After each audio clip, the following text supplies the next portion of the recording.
Well, please open your Bibles to Matthew 28. That's Matthew chapter 28. Last time we took a break from the Gospel of Luke and spent some time looking at what's formerly referred to as the Great Commission. It's a very familiar portion of Scripture and one that I know is very familiar to many of you in this church.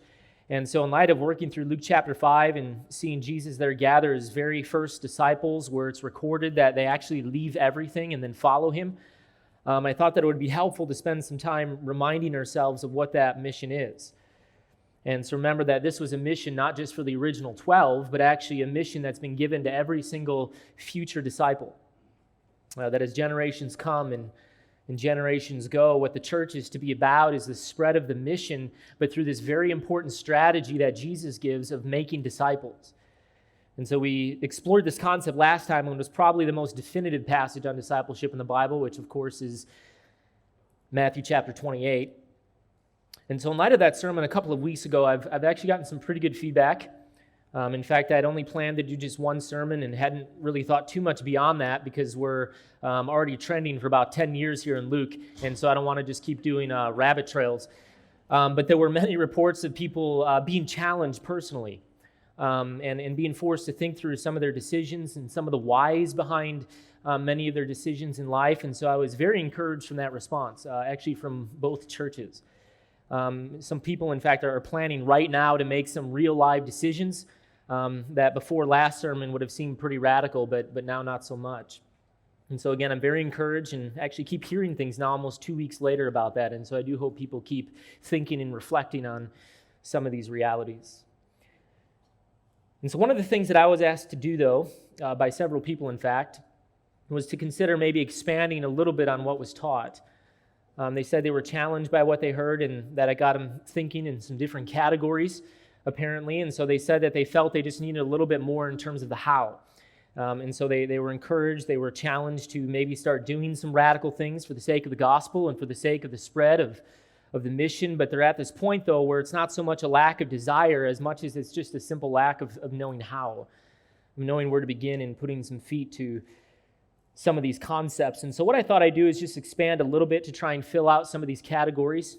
But before I do that, let me just begin here by saying that you might remember that I ended last sermon by saying almost nothing in terms of application, and actually very intentionally so. And so I gave you all the principles there that Jesus lays out here in Matthew 28, but I gave you almost nothing then in terms of how you ought to live that out. And so the reason for that, just to remind you, is because Jesus himself doesn't even do that. Now he gives the mandate here, which is to make disciples, which is the main point, and then those three non-negotiable principles for how a disciple is to be made, which is going, baptizing, and then teaching. But the pragmatics for how that's to look and work itself out in each of our lives is going to be very different for every single one of us. And so he just gives us the principles, but then says nothing in terms of specifics. And so in light of that, I was very intentional in not trying to give you any real application because, quite frankly, what discipleship looks like in your life is going to be very different than what it looks like in my life and the commission and the ministry that God has given to me. And so I said that what that looks like for a person who goes into an office for 9 hours a day is going to look very different than what perhaps a stay-at-home mom does in her context and with her mission. In fact, I would say that's what's so brilliant about Jesus' strategy. It's that because there's no specific application, but only principles upon which this application is to be built, that the kingdom of God has this ability then to infiltrate just about every aspect of the world. And so making disciples from the neighborhood to the nations is possible, but because disciple making is going to be a function of every single Christian putting on the hat of a missionary and being very intentional with what they do. And so what I thought I'd do is that instead of trying to say more than what Jesus himself has said, I thought what I'd do this morning is simply expand upon the principle a little bit and talk more about these principles to try and get you thinking in what this might look like within your own life. But what I'm not going to be able to do is give you any real application. Rather, that's something that you're going to need to do and you're going to need to work through in your own life. But hopefully you're going to be able to build that out a little better as we think further on these principles this morning and actually over the next couple of weeks. And so in light of that, this might be just a completely disappointing sermon for you. just to be honest. I don't have anything by way of straight application, but this is going to be a sermon then on how there actually is no how. Now, there's definitely some wrong ways to make disciples, but I'd argue that there's probably no right way to make disciples. Now, there's probably better and more effective ways, that Jesus, in terms of these principles that Jesus gives. But I want to encourage you this morning by making clear of the notion that there is no right way to do this. There's no magic formula. In fact, just like every other part of the Christian life, I think we would do well to have a very long-term approach on the disciple-making enterprise. Everyone's looking for formulas. Everyone's looking for that magic bullet and that quick and surefire technique. Everyone's looking for the magic words that'll sort of close the deal with the people that they're talking to, especially in terms of evangelism. But I'm here to say this morning that there is no formula. In fact, I'm constantly amazed at how many books just keep getting published on this stuff. And the reason for that is because people and pastors and certainly church planners, which is the world that I inhabit, are still trying to find that leprechaun. They want the technique. They want the secret formula that's going to produce for them the pragmatics that they're hoping to see. But the reality is that Matthew chapter 8 is all that we have in terms of any kind of explicit principles. And so I'd say that to hope in anything beyond these words is ultimately going to be an exercise of futility for you. Jesus gave 3 principles, and they're very broad principles. But he gave 3 principles to support this one mandate. He said, go, baptize, and teach to make disciples. And so beyond that, there is no surefire technique. And so with that as my sort of caveat and footnote for you this morning, let me try and expand on this a little bit to give us some more categories to think about these principles. Now, I'm probably not going to say anything new that I didn't say last time or that you may not already know. And so I'm really just viewing this as another opportunity to once again think on what we've already thought about. I want to put it before our eyes again. I want to put it in our ears again. I want to try and lay it on our hearts once again. And so I had originally set to do this sermon here just in one sermon this morning, but true to what we tend to do here, I got through the first word, which is this word to go. And so this morning is just going to be all about the concept of going.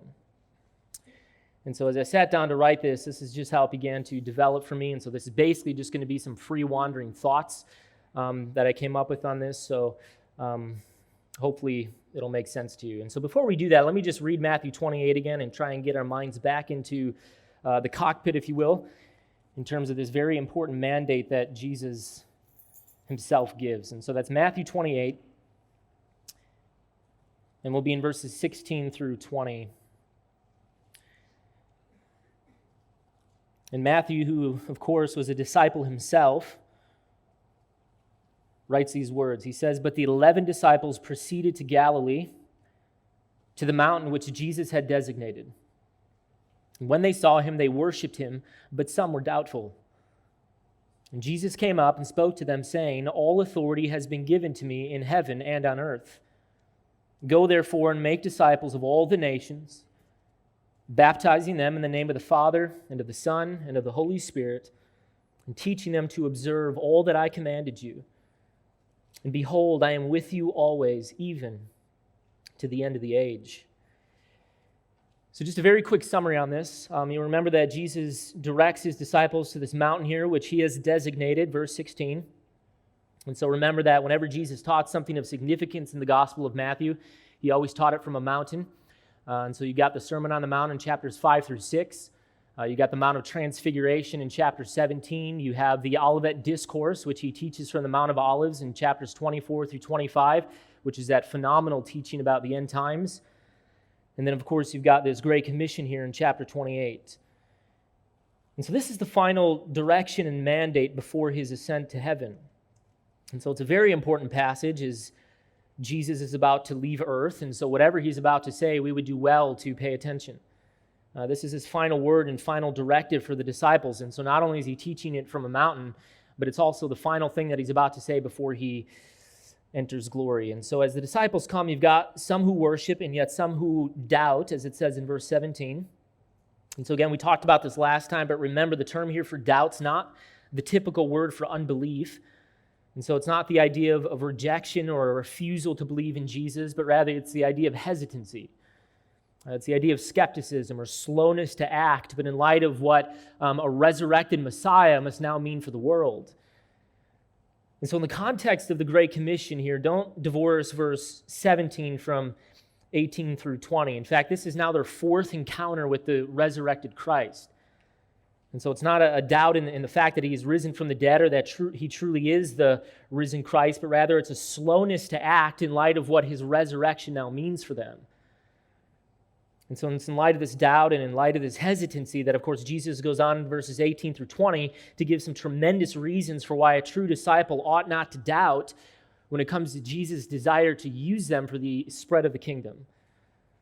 And so he gives ample reason and ample motivation for why a doubting and wavering and hesitant believer can actually now take and even ought to take some tremendous risk for the sake of the kingdom, for the cause of making disciples of Jesus. And so we talked about why a Christian can make decisions and do some seemingly foolish things, even things that look foolish to the world or things that look foolish to even Christians who don't get it. And it's because there's some incredible fuel here that Jesus gives. In fact, they're decisions that if what Jesus says here isn't true, make no sense. They make no sense. And so they're decisions that can only make sense because we believe this truth. And so the point to understand is that the radical risk-taking decisions of faithful worshiping disciples are fueled by the promises of Jesus. And so safe decisions and comfortable decisions, and decisions made exclusively for our families and exclusively for our children and exclusively for the X amount of money that we want in our bank account, are decisions, I would argue, that no longer make sense if we believe this is true. And so I said that this was the difference between true worshipers and hesitant doubters. Both are disciples. Both are followers of Jesus Christ in some capacity, but one's going to be effective for mission and used in very mighty ways, while another is going to remain rather impotent. And that's his point. And so again, it simply comes down to the difference here between those who are believing the words of Jesus, and so much so that it actually affects their decisions and affects their behavior,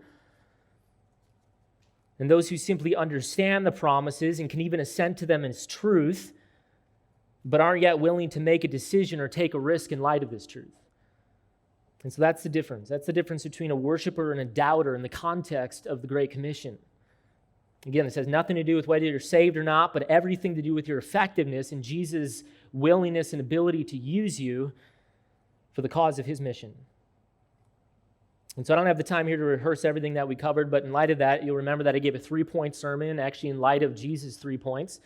And so I said that I wanted us as a church in 2020 to, number 1, rest in his authority, number 2, to trust in his method, and then number 3, to bank on his promises to provide. And so again, just by way of review on that very quickly, number 1, he has all authority, notice, in both heaven and on earth, to both execute and accomplish his mission. And so as we saw, he possesses complete omnipotent power over things like sickness and disease and illness, and Satan and demons and forces of darkness and sin and creation and nature and even kingdoms and nations. And so we looked at some of those passages, but the point to understand is not only does he possess complete power over those things, but he also possesses the authority to then exercise his power. And so he's got omnipotent sovereign authority from micro to macro, from every molecule to every planet. And so he answers to no one but himself when it comes to the ability to accomplish every desire of his will. Psalm 115, verses 2 through 3. Why do the nations say, where now is their God? Well, our God is in the heavens, and he does whatever he pleases. And so nothing thwarts his will, nothing gets in his way. There is no battle ultimately when it comes to the spread of his mission. And so he's going to build his church. It's going to happen. It's just that great indicative of the scriptures. But the point that I tried to draw out in light of that is that it's then therefore our privilege to play a part then in the building of that church. For those who have eyes to see and ears to hear. And so the fact that he possesses authority means that we're now free. We are free to make radical, risky decisions that would make zero sense except for the fact that he truly possesses supreme, omnipotent authority. And so that's his fuel. That's his motivation here for obedience. So number 1, rest in his authority, but then number 2, trust his method. Trust his method, and this is where we're going to spend our time this morning.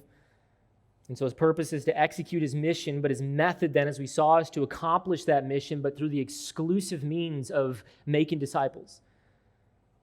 And so we talked about how there's many methods in the church today, various programs, many strategies. These things are ubiquitous. There's techniques all over the place. But the sovereignly determined method from the mouth of Jesus here was to expand his kingdom, but through this vehicle of making disciples. That is the only approved strategy and the only method that he will bless. And so we're going to talk about that in a little bit and spend some time this morning developing the means of making disciples. But the third point here was then to bank on his promise to provide for us whatever it is that we might need to effectively accomplish this mission. And so he said in verse 20, notice, and behold, I am with you each and every day, even to the end of the age. And so this was a promise to resource us in whatever we might need. And again, we'll talk about this one in a couple weeks, but these are the three principles and the three strategies of Jesus for the Great Commission. These are the three principles that we must believe and adhere to if we're going to be a church that Jesus desires to use for the sake of his kingdom. And so again, you can go back and listen to that sermon from last time if you missed it, and I hope that you do because it's very important. It's very foundational to understand these points. If you were to truly understand why you've been left here, why you're on earth, and what Jesus' purpose is in not yet bringing you to glory. If you're a Christian here this morning, you are here for a very specific purpose. You're here for a reason, and sadly, many waste the cause. They waste the cause for which he has saved us, but then left us. And so again, just to repeat what I keep repeating, because if we can get it before our eyes and get it on our hearts, I think it'll be very helpful for us in a significant way. But listen, the reason that God has saved you and didn't immediately bring you into glory is because he's saved you and he's left you, but he's left you for mission. He's left you for mission. Mission's now your purpose. Mission is now your cause for having a presence on this earth. And so to the degree that we can be captivated and then controlled by that truth, I think and I believe will be to the degree that Jesus is pleased to use us for effective mission. And so again, your belief and your trust in points 1 and 3, namely the supreme authority of Jesus Christ over everything and his promise to resource you in whatever you might need, will have a direct impact on your ability to make radical risk-taking decisions and therefore put you into position to be most used by him. And so the promises here are vital. The promises are critical for fueling real life decisions and therefore doing some things that would otherwise make very little sense to us. And so what I want to do is just narrow in here a little bit on point number 2, namely Jesus' strategy or method, which of course is this command to make disciples. And so this is going to take us a couple of weeks. I didn't plan to do this, but I think there's value to this. I think there's a whole lot of people that tend to freeze up at this point or aren't certain of how to put feet to these principles. And so I just want to give us a very basic expansion on what this might look like for us as a church. And so again, we're going to take a closer look at Jesus' method for disciple making. Now you remember that there's 3 things here that without which discipleship doesn't happen. And so if we're passionate about discipleship or agree that discipleship is to be a reality for us, but leave any of these 3 components out, then true discipleship will not be a reality. It is impossible. And so you remember that he said, make disciples. That's the main command. That's the main mandate in this passage. And so make disciples. Well, how? Well, 3 things. First, you must go. Second, you must baptize. And then third, you must teach. And so we're just going to spend the rest of this morning here talking about this idea of going. Now, how should we understand this principle? Well, it seems like what everybody heard from my last sermon apparently was that you should now quit your job and sell your house. Now, let me just say here that I'm not going to pull any teeth out of that statement. I'm not going to pull the punch in anything in that statement because I think it is absolutely true. I think it is absolutely necessary. I think it is an absolute mandate, and if you don't know what I'm talking about, then again, go back and listen to that sermon. But if we're going to be a church-planting church, which is the vision of Missio Dei Fellowship, the church that you belong to and that you're a member of and that you're covenanted into, then by definition, this has to be a reality, listen, for some of you. This has to be a reality for some of you. Now, people play with this word a lot, this word of going, and translate it to mean something or understand it to mean something like as you're going. And so it just becomes this sort of implication that as you live life, then you should be somehow making disciples, like it's just an appendage to your life. And so as you're going about life, make disciples. But that's not how a participle, grammatical thing, that's not how a participle that's connected to a command works. In fact, whenever a participle is connected to a command, it then takes on the force of that command. It takes on the force of the imperative. And so you've got this one command or this one imperative here, grammatically speaking, which again is to make disciples. But it's then modified by these three participles of going and baptizing and teaching. And so the fact that they're modifying an imperative means that they're now functioning themselves as imperatives. Do you see? And so no one debates that baptism is a mandate and therefore a command that must be obeyed in the disciple-making process. Certainly no one debates that teaching is a mandate and therefore functions as a command that must be obeyed if we're to rightly make disciples. But for some reason, the idea here of going is almost negotiable for us. And so what we've done is that we've actually made a distinction now between what we'll call senders and goers, where we've somehow talked ourselves into the reality that we're faithfully going because we've written a check, or that we've joined somehow the going aspect of disciple-making simply because we're supporting somebody else who's going. Now, there is validity to that, especially when it comes to the reality of global missions, which is to be the mandate of the local church. It's to be an effort of the local church. In fact, it's to be an effort in which we all play our part on mission as one church in which we're working in unity, and so there's going to be goers and there's going to be senders, and so that's certainly true, especially when it comes to global mission. But what's vital to understand about the passage here is that none of that detracts from the fact that the command to go is a mandate that's been given to every single individual who would call themselves a disciple or a follower of Jesus Christ. This is something that must be true for every single Christian.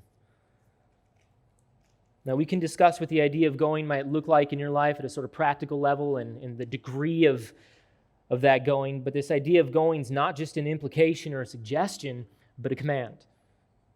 And that's what I want us to understand. There must be some degree of going in every person's life who identifies himself as a disciple of Jesus Christ. Now, again, what going is going to look like in your life between you and the Holy Spirit's conviction on your life. And so, again, I refuse to give any kind of practical application because I have no idea what God is up to in your life. But just understand that going is not the same thing as sending. It is not the same thing. Rather, going in some capacity must be a reality for you if you identify as a follower of Jesus Christ. In fact, remember, the entire life of Jesus was defined by going. And so again, he left the comfort of heaven and he took on flesh, but to seek and to save the lost. And so built into his nature as the God of the universe is the fact that he is a missionary God. This is what he is. He is a going God. He is a seeking God. And so the point to understand is that if you then identify yourself as now being a follower of a missionary God, well, it means then that by definition, you're now a missionary. A missionary who's been given the task and the mandate to go. And so this is the very first step if we're to make disciples. And so if you've never made a disciple in your life, whether that's evangelism and then converting of a person or that ongoing idea of teaching a person into maturity where your goal is to develop the person of Christ in them, well, might I suggest that perhaps it's because you've not yet gone in some capacity. Maybe you've not yet gone, and so perhaps this involves just simply going to the person sitting next to you this morning. Maybe it means going to your neighbor. Maybe it means going to a completely different city if it's a church plant. Maybe it's even going to the other side of the world for something like global missions. But in any case, if you don't take the risk and you don't go, then faithfulness to the discipleship mandate is impossible. It is impossible. And so this idea of going is the very first step if we're to make a disciple. And so this is very important, very critical. This doesn't just happen by osmosis. We don't just trip into doing missions. Rather, this is a very intentional and very planned effort that we must think through. And so the very first step of making a disciple that must be thought through in your life is where and how and to whom are you going? Those are the questions. Where and how and to whom are you right now going? Now, again, because it's what a whole lot of people heard last time. But something like quitting your job and selling your house, getting behind the effort of a church planter, maybe moving, finding a new job, getting to work, bringing the gospel into a place that so desperately needs the gospel may be what going looks like in your life. It just may be, and especially because you belong to a church planting church. We're very passionate about this. Now, that takes risk, that takes cost. sometimes takes loss, but it's also the result of one who I believe is truly controlled by the truth that all authority has been truly given to Christ. And so they believe the promise that Christ can and will resource them in whatever they may need for faithfulness to the mission. And so until that's believed, then mighty things for the cause of the gospel will not happen. It will not happen. Now, we talk a lot about being faithful in the small things and that God is pleased in everyday faithfulness, but listen, the history of Christianity has been built on the back of risk. It's been built on the back of men and women and children who throughout the history of Christendom have believed with all of their might this promise that Christ does and will resource them in whatever they need. And so while certain decisions might look on the surface like nothing but risk, because it's completely radical and sounds ridiculous, what I want us to understand this morning is that real, live, radical decisions, and you have to hear this, real, live, radical decisions for the sake of the mission are potentially the safest thing that you could do. The safest thing that you can do. Perhaps it's the best thing that you could do. In fact, do you know that nowhere does Christ ever promise ever to provide for us as we live in the net of safety and comfort and refuse to be actively engaged in the task of mission, which, by the way, includes all kinds of justifications in the name of wisdom. Rather, time and time again, all throughout the New Testament, the promises are only attached to the one on mission. The promise of provision is attached only to the one on mission. And so again, I asked it last time, but I just want to ask it again. But in light of that biblical truth, what is the missiological, disciple-making reason for the house that you live in? And I just want us to think through these very critically, and these are just sort of the bigger ones in our lives, so this is what I picked. But what is the missiological, disciple-making reason for the house that you live in? For the job that you have? Or the number that you choose to keep maintained in your bank account, or the numbers that you, year after year, keep pouring into the retirement account. Now, again, there's no judgment in that. I'm not trying to guilt you at all with that. Maybe you have a very good reason for those things. But I just want us to think through them through the lens of how those decisions very intentionally enable and support the mission of Christ to make disciples. How do they actively support the mission?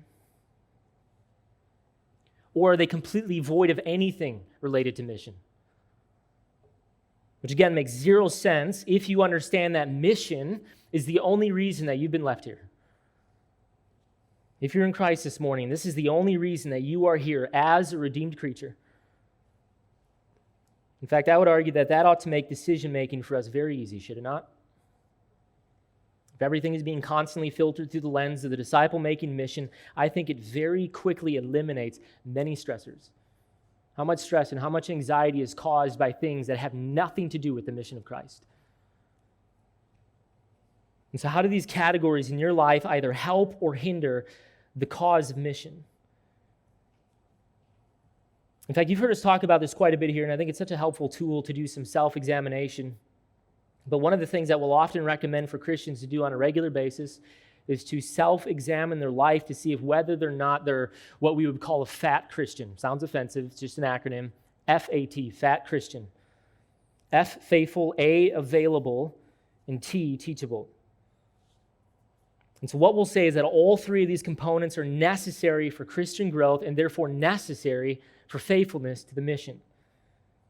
And so if any of these three are somehow lacking, then not only is growth going to be impossible for you, but also your usefulness for the kingdom will be limited. And so just very quickly here, F, are you a person who is faithful to what you've been taught?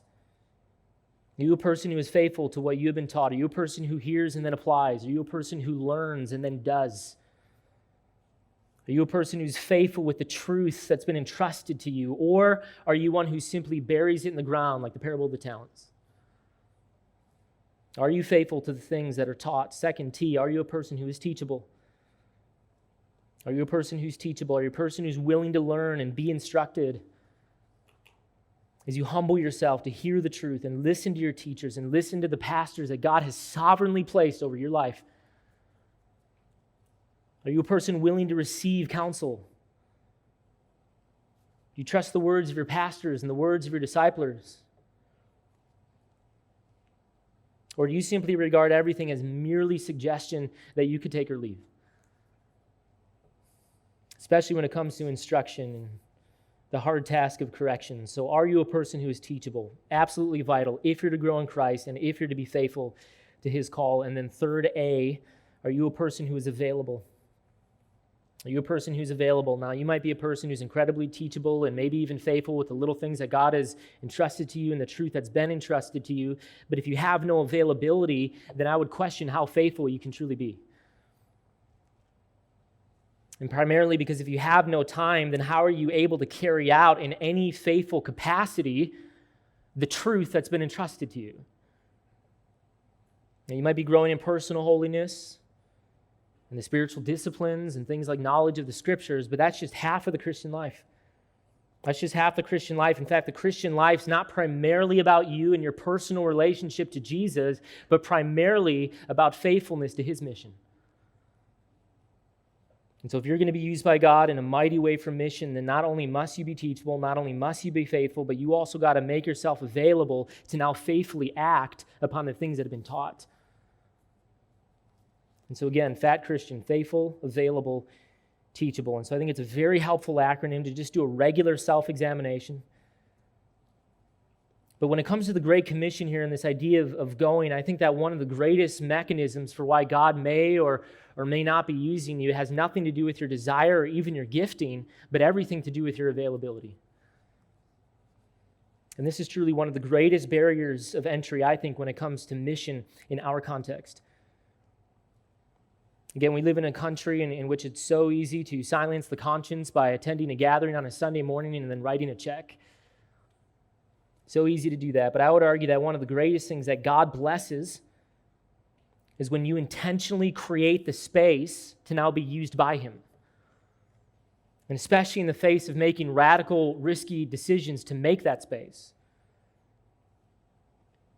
And so the question here becomes, how in the world is it possible for us to go and possible for us to be faithful to the mandate to go if we have no time? If we have no time. And the major point then behind my statement for why perhaps maybe some of you need to consider a career change. This is the one that's killing the American church. And this is true for discipleship, both inside and outside the church. This is true whether we're talking evangelism and conversion or we're talking about that ongoing work of making ourselves available to disciple those within the church into maturity. And so how is it possible for us to go if we're so controlled by things like work and family and travel and hobby and leisure and all the various activities that we do and even put our kids in and busy ourselves with? And so one of the reasons that I stated that some of you may need to quit your jobs is, number one, maybe you'd be a perfect candidate for a church plant. And we'll talk about that next time. But two, even if you're not, and maybe you want to stay part of this city and live here and pour into these people who don't yet know the gospel, because there's so many people in this city who do not yet know the gospel. How is that possible if we're so controlled by a career, and hear me on this, which biblically is just a means for you to provide? And this is one of the biggest barriers within our context, but I tell you the truth that that is the only function of work and labor in a broken, fallen world. That is the only function of your job. And if you don't believe me, then I'll preach through the book of Ecclesiastes again, which Lord knows nobody wants that. In fact, if you find your identity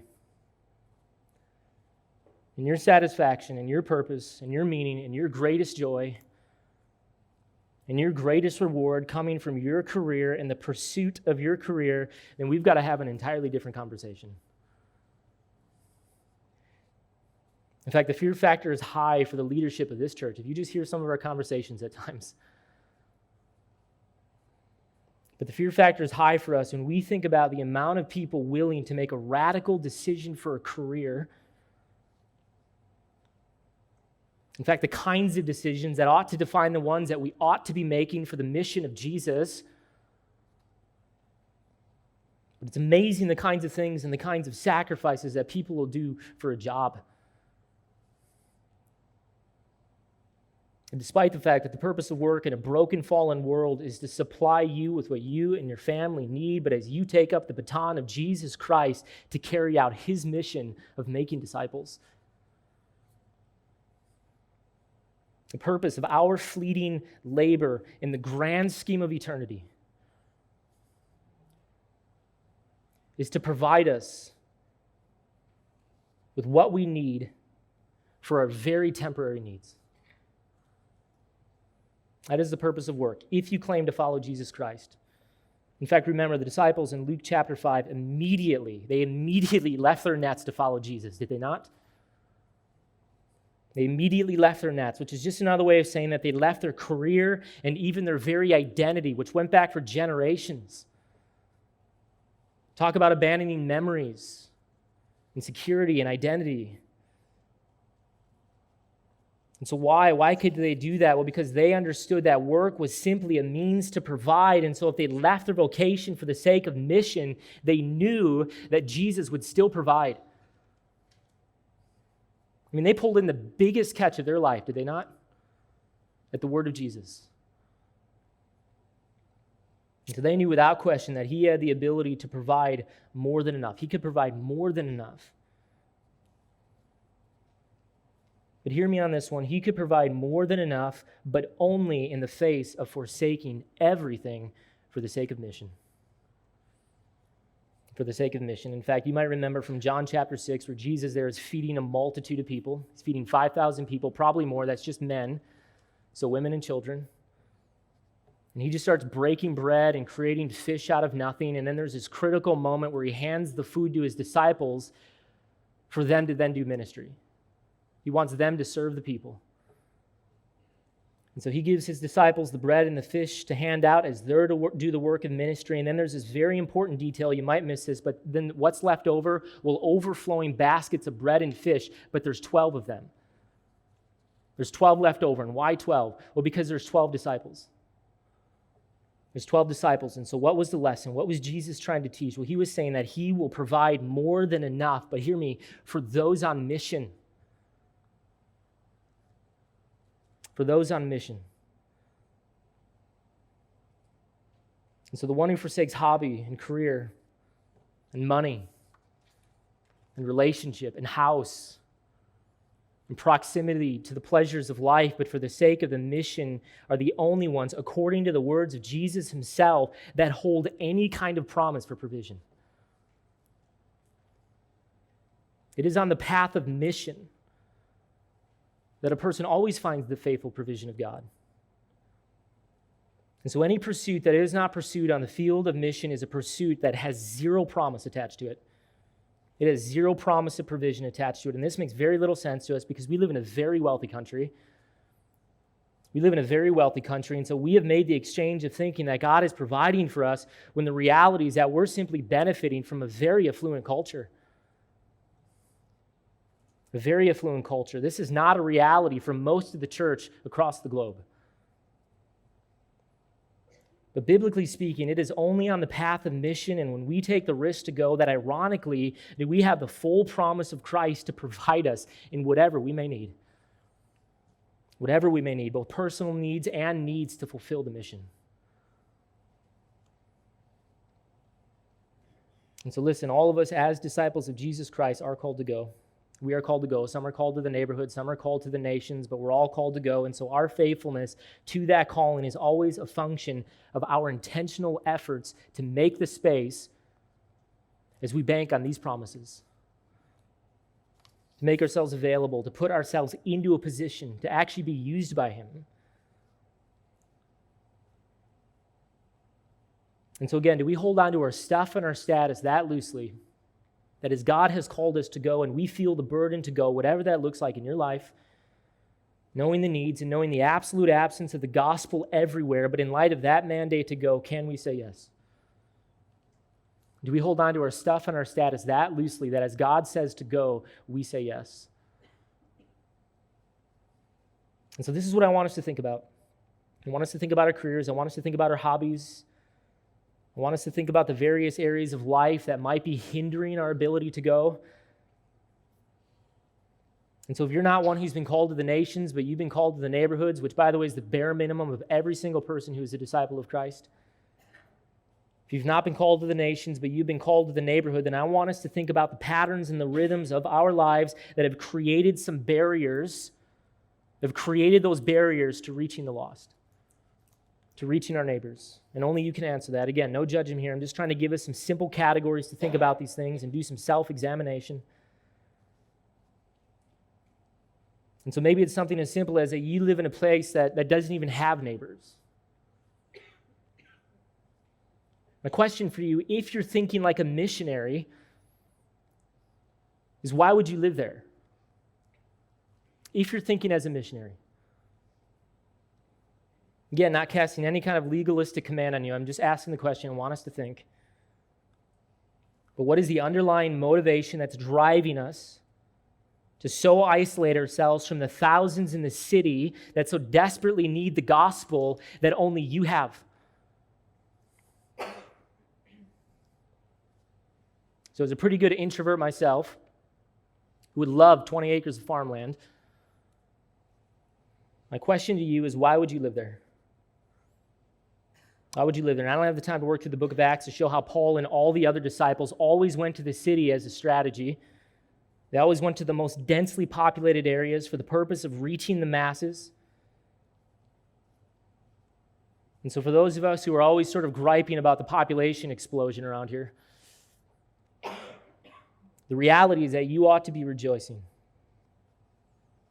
You ought to be rejoicing. And why? Well, because going for you has just gotten a whole lot easier.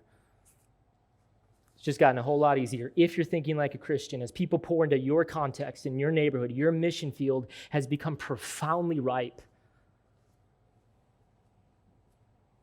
Or maybe you do have neighbors, but you haven't talked to them in years. Now, again, I understand not liking people. I really do. I understand being annoyed by neighbors. I understand wanting to be left alone. Again, as a person who's just sort of postured toward being a hermit, I love my books in my office. But listen, God has sovereignly and providentially placed every single one of us. He has sovereignly and providentially placed you and you alone where He has and for His purposes. And so if you agree that you are not your own, but that you have been bought with a price, where you're now a slave to Christ, a slave to His mission, where you must actively practice the discipline of dying to self, then this becomes a non-negotiable for us. We must go.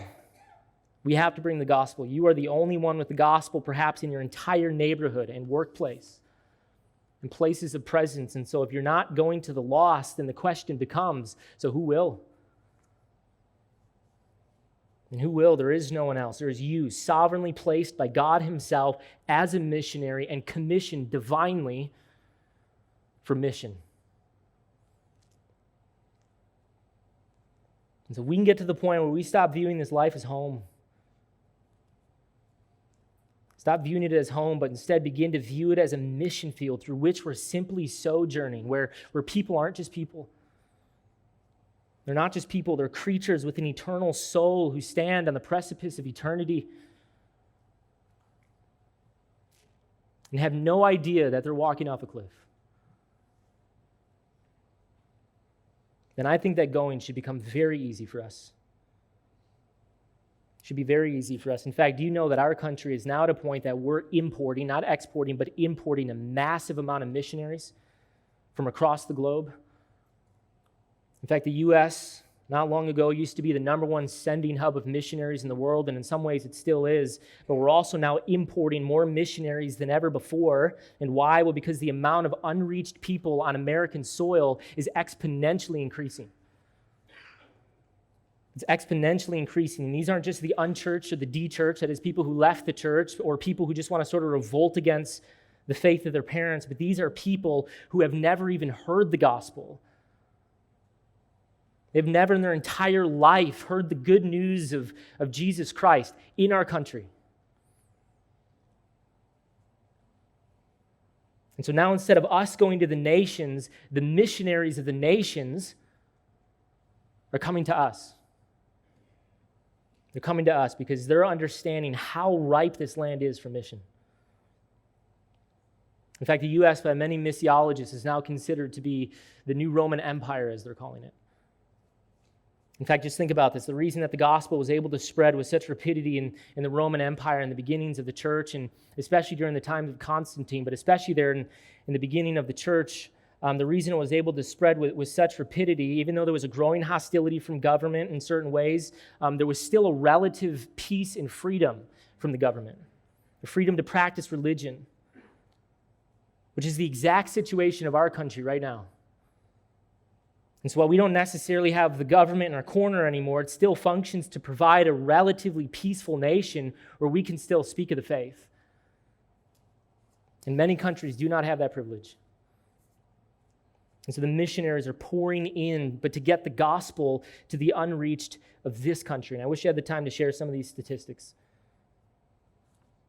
In fact, the amount of immigrants and migrants and immigrants coming through our borders creates just a phenomenal opportunity for the church. Phenomenal opportunity. Almost every tribe, tongue, people, and nation is now represented in our states, and so we have a very unique opportunity as the American church. And so again, going could not be easier for us. In the Roman Empire, there was immense diversity of people and culture and nations. And yet in the midst of that, they were all still able to speak the same language in some capacity, which of course was the language of Greek, which again is the exact situation of our country. You might live in a neighborhood with people from all over the world, and yet they still speak at some level English. And so one of the greatest barriers, historically speaking, to the spread of the gospel just isn't an issue for us. In fact, language is a massive barrier to the gospel. If you understand mission, it's a massive barrier to the gospel, and yet it's an obstacle that doesn't even exist within our nation. This is unprecedented. And so if you were to pull the stats and even your own neighborhood, you would be shocked perhaps at how many are void of any kind of gospel understanding. And there's actually tools for this. You could just look up your neighborhood. And yet because they speak English and they live in your neighborhood, they now have access to the gospel. And again, why? Well, because you're there. Because you're there. You now provide their access to the gospel. And I just want us to feel the burden of that. I want you to feel the responsibility. But if we just keep sitting in our living rooms and watching TV every single night, or we consume our weekends with our own pleasures and our own personal pursuits, or we just keep gathering unto ourselves as a church and all of our Bible studies and all of our hangouts or whatever it is that we do that are good things, but it's what we do.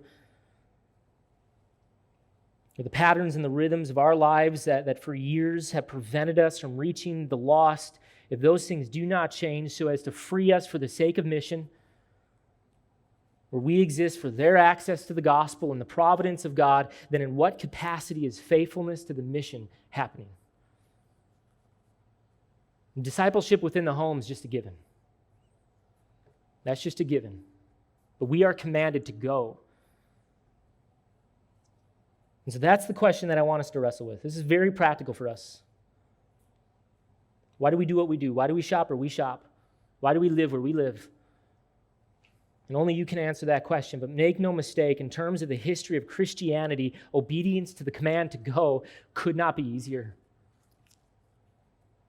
It just could not be easier. The unreached of the world are no longer secluded to the tribes and in the remote corners of the globe, but they're now pouring into our neighborhoods.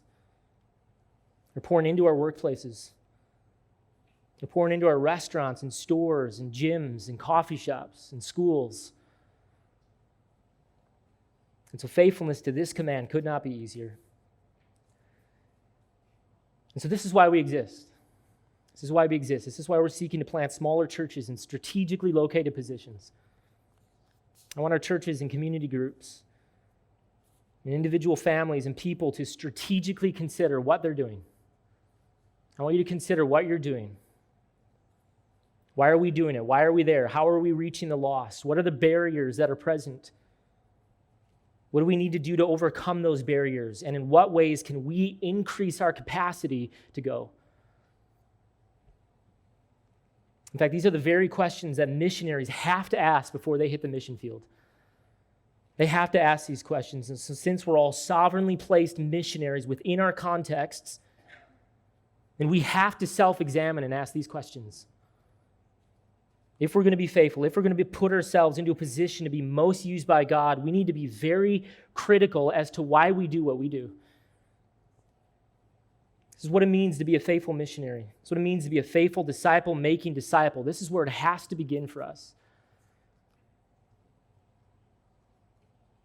And so we're a church that's to be all about the mission of God, Missio Dei, mission of God. And so we gather every single week, but hear me, we gather only to go. In fact, that is God's only reason for why he wants us to gather in the first place. Did you know that? Everything that we do is for the purpose of discipleship, from the songs that we sing to the sermons that we preach.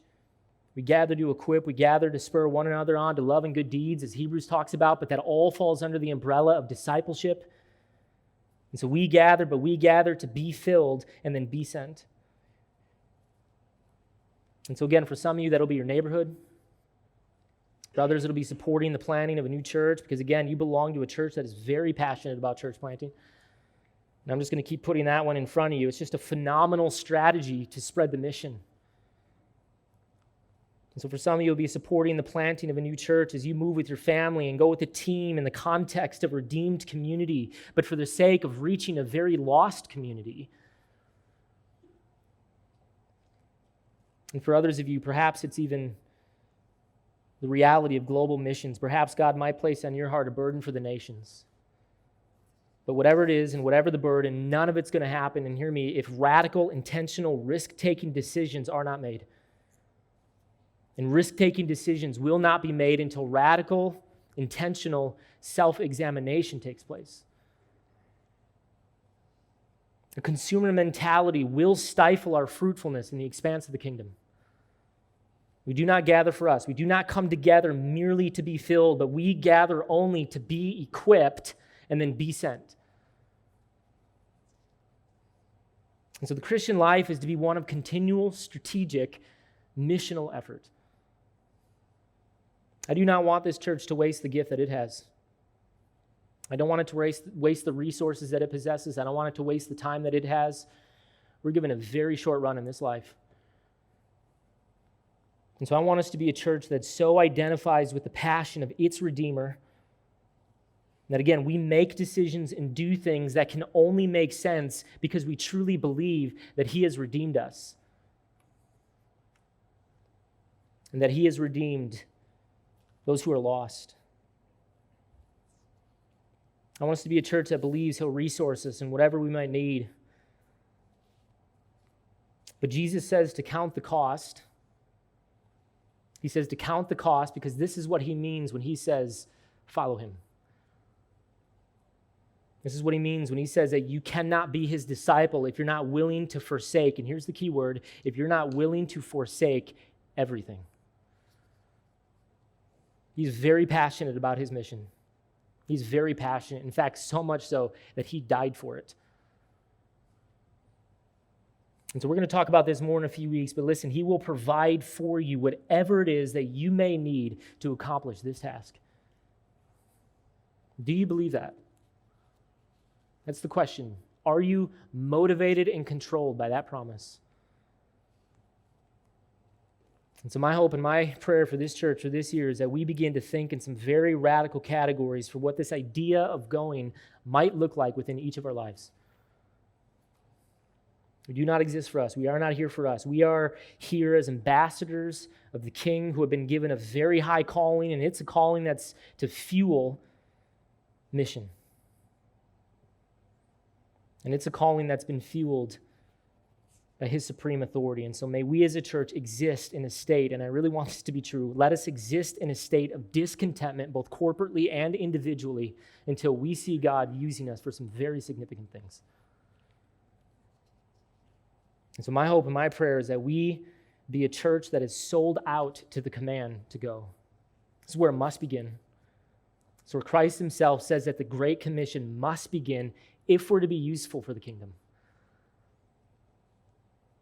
And so for those of you who so desperately want to be used by God in some significant ways, I know you do.